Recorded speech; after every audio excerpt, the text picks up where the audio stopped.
주님께서 여러분과 함께 또한 사제의 영과 함께 요한이 전한 거룩한 복음입니다. 주님 영광 받으소서. 한처음에 말씀이 계셨다. 말씀은 하느님과 함께 계셨는데 말씀은 하느님이셨다. 그분께서는 한처음에 하느님과 함께 계셨다. 모든 것이 그분을 통하여 생겨났고 그분 없이 생겨난 것은 하나도 없다. 그분 안에 생명이 있었으니 그 생명은 사람들의 빛이었다. 그 빛이 어둠 속에서 비치고 있지만 어둠은 그를 깨닫지 못하였다. 모든 사람을 비추는 참 빛이 세상에 왔다.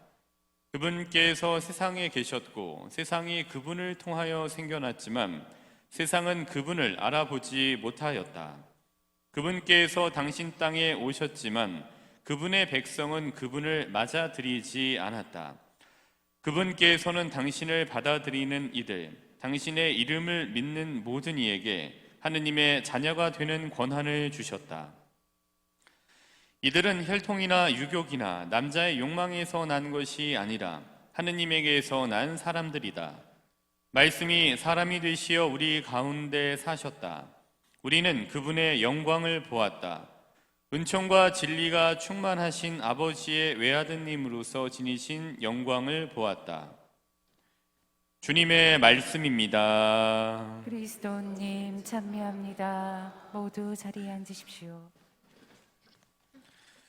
어제는 성탄 전야미사를 드리면서 이번 성탄 전야미사 때에는 이런 좀 묵상이 됐습니다라는 말씀을 드렸습니다.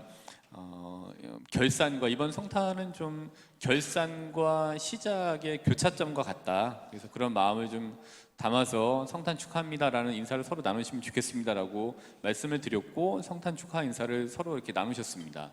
그러면서 우리의 시작이신 분 그리고 이 분이 결국에는 저렇게 되신 거잖아요. 한 자리에 시작과 마침이 아기 예수님과 십자가가 동시에 있는 것을 같이 보시게 되었죠. 이런 이제 우리의 시작과 마침은 신앙 안에서 하나님 말씀이고 바로 말씀이신 예수님이시다라는 말씀을 드렸습니다.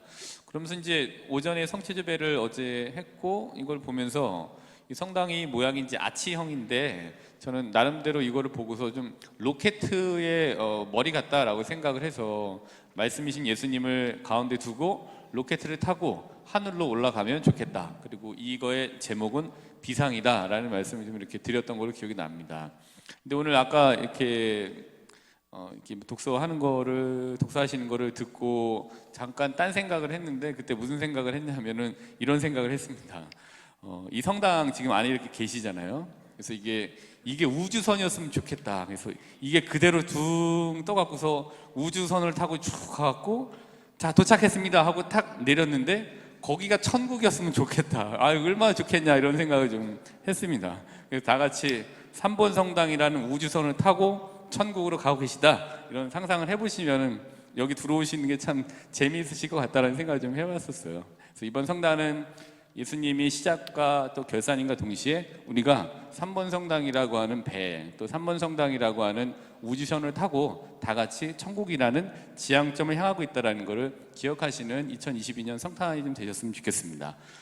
제가 이제 주로 제 강론을 이렇게 드리곤 합니다만은 2번 정도는 이제 주교님 메시지를 같이 읽고 거기에 따른 해제를 간단하게 해드리곤 했는데요. 오늘 성탄 대축일이기 때문에 주교님께서 또 교구 신자분들에게 메시지를 이렇게 좀 내놓으셨습니다. 그래서 오늘은 다 같이 주교님께서 주셨던 주님 성탄 대축일 메시지를 눈으로 읽으시고 저는 이렇게 이 대독을 하면서 끝부분에 제가 이 부분은 이렇게 이해가 된다라는 해제를 드리면서 강론을 좀 마치도록 하겠습니다. 우선 다 같이 한번 주님 성탄 대축일 메시지를 보도록 하겠습니다. 이번에 중심 성경 소구는 마태복음 1장 18절로 하셨는데요. 마리아가 성령으로 말미암아 잉태한 사실이 드러났다. 이거를 이제 중심 성경 소구로 삼으셨습니다. 그럼 다 같이 한번 읽어보도록 하겠습니다. 사랑하는 수원교구 형제자매 여러분, 세상에 참 빛으로 오신 주님의 평화가 여러분과 함께하기를 빕니다. 우리는 사람이 되어 세상에 오신 구세주의 탄생을 온 마음으로 기뻐하며 경축합니다. 이 세상에 성령의 위대한 업적이 일어났습니다. 동정 마리아는 성령으로 말미암아 하느님의 외아들을 잉태하고 세상에 낳으셨습니다. 하느님께서 성모님을 통해 이 세상에 들어오시어 세상을 거룩하게 하셨습니다. 하느님께서 당신 거처를 세상에 두신 것은 이 세상을 구원하기 위해서입니다. 몇몇 개인이 아니라 온 세상을 구원하기 위해서입니다. 이 구원의 빛이 온 세상을 널리 비추도록 우리가 초대받았습니다. 우리의 소명을 다시 한번 기억하며 오늘을 맞이합시다. 첫 번째 주제는 시노달리타스를 실현하는 교회입니다. 프란치스코 교황님께서는 작년 10월 시노드 정신을 사랑하는 교회를 위하여 친교, 참여, 사명이란 주제로 세계 주교 시노드 제16차 정기총회의 긴 여정을 시작하셨습니다. 이번 세계 주교 시노드를 기존의 기간보다 더 늘리시고 그 범위를 전 세계로 확대하여 시노달리타스를 실현하는 교회, 곧 시노드 정신을 살아가는 교회가 될 수 있기를 희망하셨습니다. 시노달리타스는 성삼위의 일치의 바탕을 두고 하느님 백성 전체가 하나 되어 교회의 삶과 사명에 참여하는 것을 일컫습니다.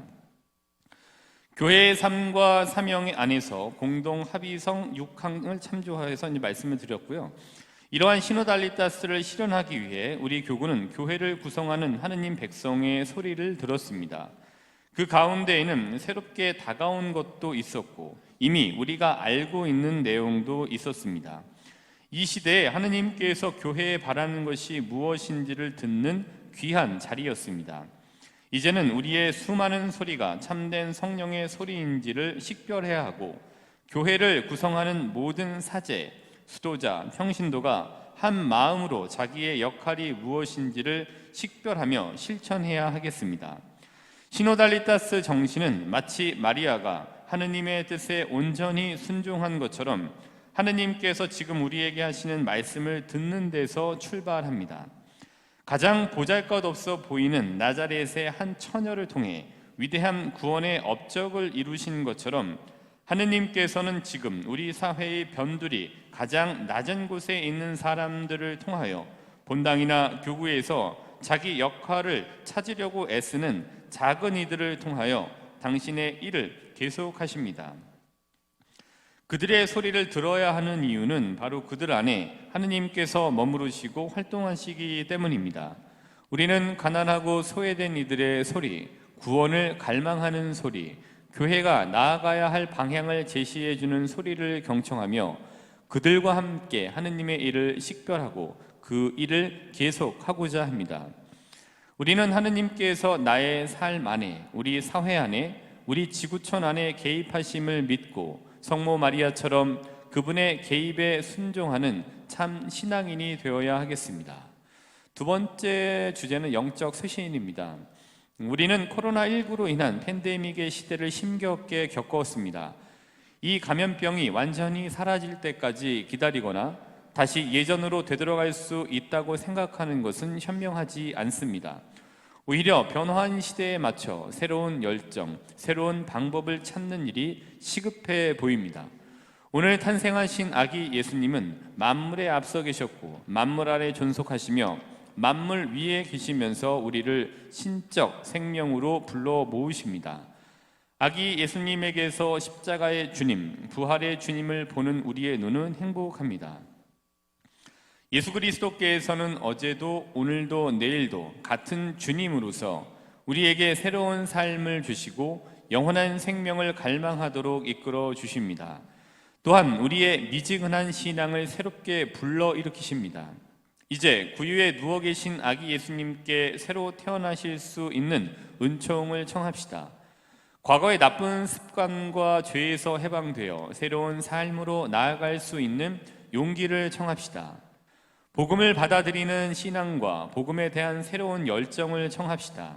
그리고 복음의 빛을 온 세상에 비추는 사도가 되게 해달라고 기도합시다. 이러한 영적 쇄신이야말로 이 시대의 하느님의 부르심입니다. 2023년은 수원교구 설정 60주년이 되는 해입니다.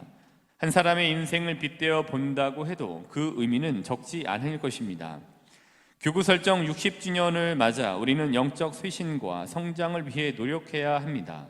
대리구, 지구, 본당은 신호도 정신 안에서 각자의 영적 쇄신을 위한 여러 가지 노력을 기울여 주시기 바랍니다. 우리의 영적 쇄신을 위한 여정 중심에 하느님 말씀이 자리해야 합니다. 우리 교구의 모든 구성원은 앞으로 우리에게 다가올 많은 어려움을 이겨내는 힘을 영적 쇄신에서 찾고 또 얻어야 합니다.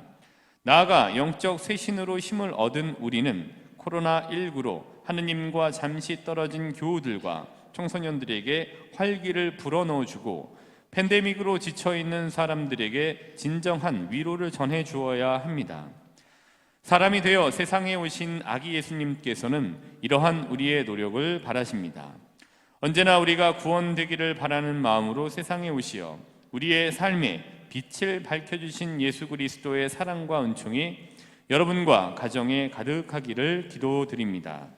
평화에 모으신 복되신 동정마리아님, 저희를 위하여 빌어주소서. 2022년 12월 25일 주님 성탄 대축일에 손교구장 이용훈 마티아 주교. 그래서 이렇게 주님 성탄 대축일 메시지를 내놓으셨는데요. 이렇게 한번 이해해 보았습니다. 첫 번째 이 단락은 주제 첫 번째 시노달리타스를 향한 실현하는 교회를 들어가기 전에 도입부는 이런 걸로 그냥 이해를 저는 했습니다. 그러니까 성령으로 충만한 나를 통한 변화를 꾀하자. 즉 성령으로 충만한 나, 즉 말씀으로 충만한 나의 변화에서부터 시작이 된다. 그리고 이런 소명의식을 그거를 통해서 갖도록 하자라는 게 첫 번째 단락의 주제로 좀 이렇게 이해를 해보았습니다. 어제도 말씀드렸습니다마는 요한복음 6장 28절에서 이렇게 이야기를 합니다. 시몬 베드로가 예수님께 묻습니다. 질문을 이렇게 합니다. 이렇게 대답을 합니다. 주님, 저희가 누구에게 가겠습니까? 주님께는 영원한 생명의 말씀이 있습니다. 네, 전체를 놓고 보면은 우리가 쇄신되어야 하고 그다음에 우리가 변화되어야 한다라고 이야기를 하고 있는데요. 그 쇄신과 변화의 중심에 하느님 말씀이 자리 잡아야 된다. 그리고 하느님 말씀이 있을 자리를 마련해야 된다라는 게 전체에 흐르고 있는 주제인 것 같습니다. 이런 맥락에서 우리가 주님, 저희가 누구에게 가겠습니까? 하느님, 당신께는 영원한 생명의 말씀이 있습니다 라고 다시 한번 신앙적으로 고백을 하셔야 될 것 같습니다. 저도 뭐 그렇게 고백을 했습니다. 그래서 어제는 말씀드렸다시피 성탄 예수님 탄생을 맞아서 어떤 선물을 드릴까라고 고민하다가 새벽에 일어나서 요한복음을 통독을 했다고 말씀을 드렸죠. 왜냐하면 이제 말씀이 가장 중심에 자리 잡고 있어야 우리가 기준을 잡을 수 있고 그 점을 통해서 여러 가지 일들을 해 나갈 수 있게 되는 것 같습니다. 그러니까 적어도 신앙 안에서는 이 하나님 말씀이 중심이 되어야 되는 거죠. 이전에도 말씀드렸습니다만은 신부 생활은 18년이 됐고요. 신학생까지 치면은 30년 이 바닥에 있었습니다. 근데 다른 거는 전문가가 아니라고 말씀드렸잖아요. 다른 건 전혀 전문가가 아니에요. 그러나 30년 가까운 세월을 이 바닥에 있으면서 이 분야는 제가 전문가입니다. 그렇기 때문에 말씀이 중심에 있어야 신앙생활이 굳건하게 유지되실 수 있고 다시 돌아가서 힘을 얻으실 수 있게 됩니다. 그러니까 30년 동안 이 일만 한 전문가의 말을 믿으십시오. 그래야지 됩니다. 그렇지 않으면은 신앙생활이 굉장히 의무감이고 감동도 없고 의미도 없는 그냥 일종의 주일마다 해야 되는 의례적인 그냥 의무적인 행사로밖에 안 나오게 될 거고, 신앙생활은 그냥 사후 보험 들듯이 두렵기 때문에 해야 되는 일종의 보험과 같은 그런 것처럼 생각을 하시게 돼요. 그러나 성경을 중심으로, 말씀을 중심으로 하느님의 모습을 하나하나 발견해 나가실 때 하느님께서 그렇게 엄격하신 것이 아니고 하느님은 이런 분이시구나라는 거를 성경을 통해서 성령의 감도로 쓰여진 성경 안에서 하느님을 발견하실 수 있게 돼요. 근데 그게 변화의 단초가 되셔야 돼요. 그게 변화의 시점이 되셔야 됩니다. 그게 변화를 위한 가장 뿌리가 되어야 됩니다. 그래서 이따가 말씀드립니다만은 로마서 11장 16절부터 18절 보시면은 가지가 뿌리를 거룩하게 하는 게 아니라 뿌리가 가지를 거룩하게 한다. 그러니까 뿌리는 뭐예요? 하느님 말씀이신 거잖아요. 그러니까 이게 중심이 되셔야 됩니다. 그거를 말씀드렸고, 첫 번째 이제 시노달리타스를 실현하는 교회. 그러니까 시노달리타스는 이제 주교님들이 모여서 이제 하는 거를 시노드라고 얘기를 해요. 다른 주제를 가지고 이제 교회에서 모이는 여러 가지 중심적인 이 회의를 하는 거를. 근데 이제 거기에서 나온 결과를 시노달리타스로 이야기를 하는 것 같아요. 그래서 이거를 안에서 우리가 여기서 나왔던 결과를 실현하는 교회로 가야 된다라고 첫 번째에서 이야기해 주는데, 여기에 보면서 이 주제가 보면은 친교, 참여, 사명이라는 이 주제로 이루어지게 된 것 같아요. 친교, 참여, 사명이라는 거를 보면은 결국에는 어느 무리에 속하느냐, 그래서 어느 누구와 어울리냐가 중요하다라는 거를 이 세 개에서 얘기해주고 있는 것 같아요. 그래서 이제 우리가 어느 집단, 그러니까 부정적인 집단에 속하게 되면 그러니까 되는 일도 안 되게 하는 부정적인 집단에 속하시게 되면은 안 되는 101가지 이유를 끊임없이 발견하시잖아요. 근데 된다라고 생각하는 긍정적인 공동체에 속하시게 되면은 남들은 안 된다고 생각하지만 된다는 그 집단 안에서는 될 수 있는 긍정적인 101가지 이유를 발견하실 수 있게 돼요. 그래야 같이 동반 성장하면서 가실 수 있게 되는 거죠. 이건 이제 비단 신앙의 영역에서뿐만이 아니라 바깥에서 생활을 하시더라도 어떤 무리, 어떤 집단에 속해 있느냐가 나를 변화시키고 나를 발전하게 하기도 하고, 어떤 무리, 어떤 집단에 속하느냐에 따라서 내 생각이 퇴보하고 내 생각이 개선되지 않고 정체하고 아니면 후퇴하게 되는 거를 많은 순간 겪으시게 되잖아요.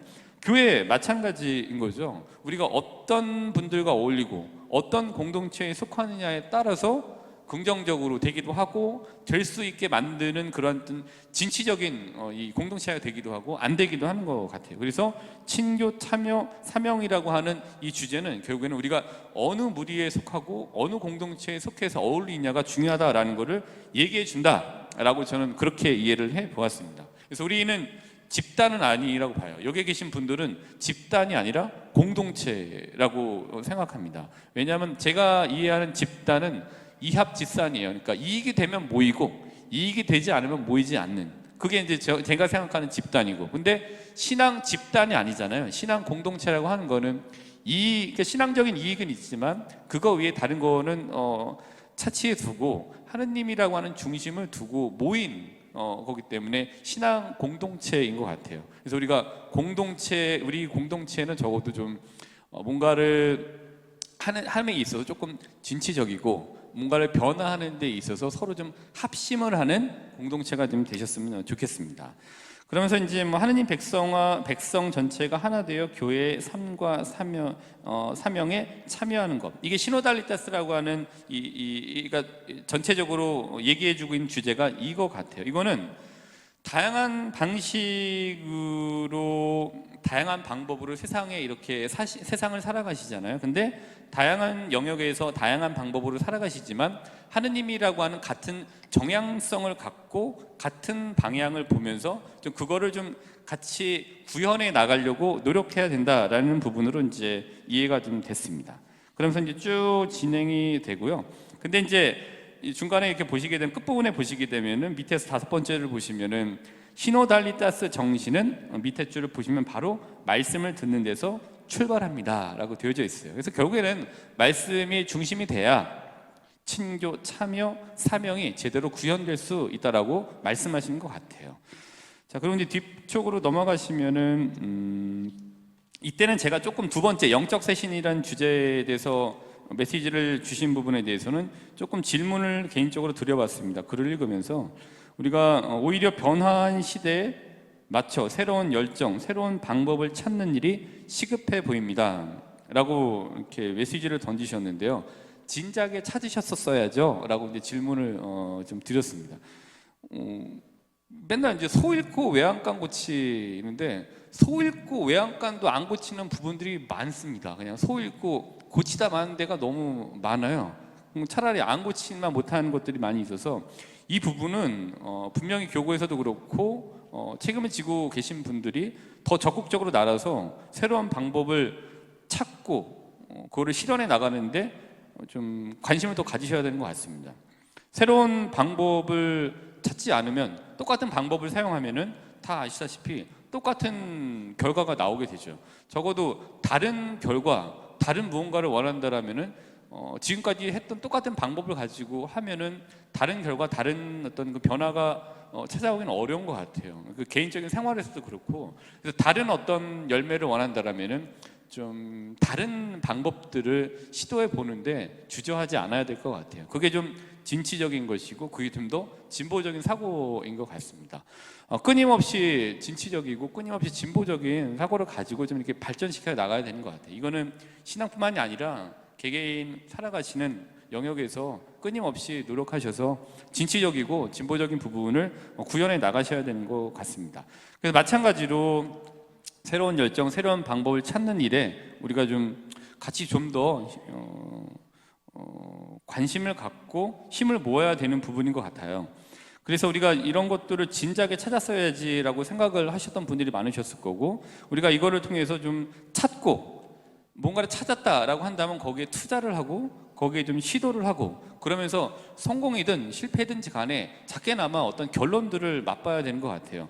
그러니까 실전으로 증명되지 않는 부분들은 이루어진 게 아닌 것 같아요. 그래서 실전으로 이루어져서 이게 어떤 성과를 이루든 성과를 내지 못했든지 간에 두 가지 모두 다 실전을 통해서 얻어지게 되는 거니까 좋은 결론인 것 같아요. 그래서 어쨌든 찾고 투자하고 시도하면서 어떤 결론들을 좀 얻어나가야 되는 것 같습니다.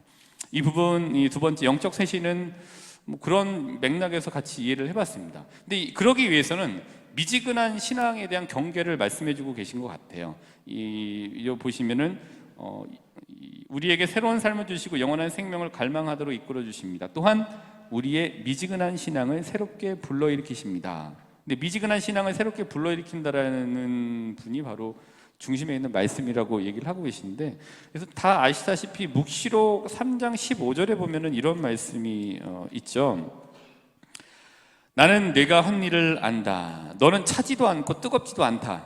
내가 차든지 뜨겁든지 하면 좋으련만. 내가 이렇게 미지근하여 뜨겁지도 않고 차지도 않으니 나는 너를 입에서 뱉어버리겠다. 그래서 이렇게 좀 중간에 위치하기보다는 한 곳에 뭔가를 조금 열의를 가지고 몸 담거나 열의를 가지고 시도해보는 게 중요하다라는 말씀. 이게 쇄신을 위해서는 이런 미적지근한 자세는 안 된다. 근데 그 미적지근한 자세를 변화시키기 위해서 신앙생활 안에서는 하나님 말씀을 가까이 해야 된다라는 게 전반적인 내용이라고 보여집니다. 그래서 뭐 여러 가지 말씀을 주셨는데요. 우리가 이 전체적인 메시지 안에서 제가 정리하고 내린 결론은 말씀을 중심으로 해야 되고요. 가지고 가셔야 되고요. 항상 늘 가까이 하시고, 이 말씀을 중심으로 해서 분별을 하고, 분별을 통해서 우리 현 상황을 좀 파악하고, 어떤 경우에 또 시대를 좀 파악을 하고 거기에 대응을 하고, 대응하기 위해서 조금 투자를 하고, 투자하기 위해서는 그동안 하지 않았던 것들을 선택하고 선택한 것에 대해서 집중해야 되는 것 같습니다. 그래서 이러한 여러 가지 것들을 좀 생각해 보시면서 우리의 조력자이신 성모님께서 함께 기도해 주시기를 청하면서 말씀에서 힘을 얻고 변화를 기대하시기를 바랐습니다. 그러면서 말씀을 중심에 다시 한번 두시겠다는 결심을 하시면서 오늘 미사를 다 같이 함께 봉헌하도록 합시다.